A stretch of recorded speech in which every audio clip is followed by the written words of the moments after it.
Welcome to Manifest with Martin. I'm Martin, and in today's video I'm going to be talking about the law of attraction versus the law of assumption. And I would say that it's fair to say that in the modern teachings of the law, you hear a lot more about the law of attraction than you would about the law of assumption. But in the older teachings, let's say the Neville Goddard teachings, it would be more law of assumption. Now, these two are, in a way, they're quite different. And I think that probably the law of attraction, in my opinion, is slightly incorrect in the way it's taught. And a lot of YouTubers out there will talk a lot about the law of attraction and not about the law of assumption. And I think they've got it wrong. And personally, I don't think they practice what they preach very much, because you know, if you see a video of someone saying how to attract a text from somebody, you want to get a message from somebody, and you imagine receiving that text. Well, yes, you want to attract a text, but that goes against the whole teaching of the law of assumption, because it's like you don't have it, so you want to bring it into your life. Well, with law of assumption, you just assume, you take on an identity of a person who would automatically receive texts from that person or from anybody else that they want to receive texts from, because they've assumed that personality, that self-concept, and that would automatically create the lifestyle or the reaction from others as a consequence of taking on that self-concept. So really, law of assumption all derives from who you are and who you see yourself as, because all your perceptions will come from that. So that's your core identity, and it's your avatar, let's say. And if you want to change your life using law of assumption, you need to change who you are, because you don't get what you want, you get who you are. So if you're desiring a text from somebody or a message, you're wanting something, and in my opinion, you can keep wanting it over and over again. You're caught in a kind of a loop.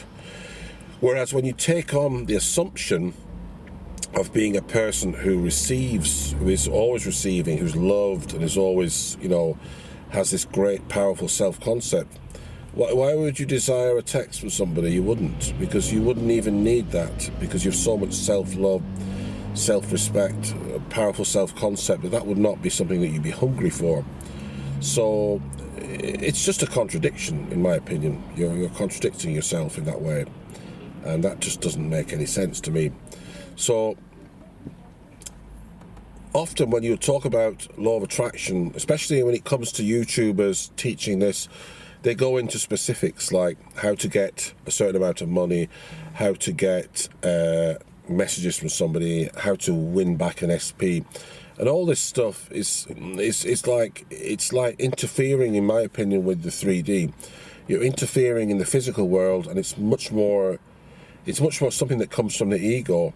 Whereas, really, in our God mind, in the using the power that we have within us, we don't need to conjure up these small things, but we can actually just go straight to the end. So let's say, for example, rather than getting a message from somebody, how about taking the whole thing to where you want it to go to? Do you want to marry a person? Do you want that person to be in your life every day? Or do you want to receive a message from them? It's just, if you see what I mean, it doesn't make much sense. It's the law of assumption goes straight for the jugular. It goes for the end, living from the end, and you assume that lifestyle, you assume that persona, and you assume that you've reached your goal, your desire. Whereas law of attraction is really, it's just like something is missing and you want to attract it. It's not there. It's like you don't believe in it yet, because if you are imagining yourself to have something like money in your hand, it means you don't have it. So it's, there's a fine line here. I mean, it depends how everything is worded, but my take on it is that law of assumption is the true law when it comes to changing your life, controlling it through your thoughts. And law of attraction is more of a kind of a modern take on it, and it's a lot of it comes, as I say, from The Secret, and it's incomplete. And I've even heard people in the movie The Secret say this. They've said that, you know, that it doesn't quite explain everything. It oversimplifies the whole process, and it's actually incorrect. So even the participants in the movie have said this. So I hope this gives you some insight into the difference between law of attraction and law of assumption, because if you want to really learn about law of assumption, read the works of Neville Goddard, his books, and you'll find out all about it in that way, and it makes complete sense. Law of attraction, sometimes it confuses, it's simplified, I think you see a lot of it on YouTube, and I think a lot of it is garbage. It's just people who talk about things, they don't practice what they preach, they don't really have a true understanding of the law, and I think they just do it to get views, basically, or to become popular. That's all they do it for, and I think, you know, you're not going to get results that way. So that's the video for today. I hope you enjoyed it. If you want to see more of my videos, just subscribe. Thanks a lot. Bye-bye.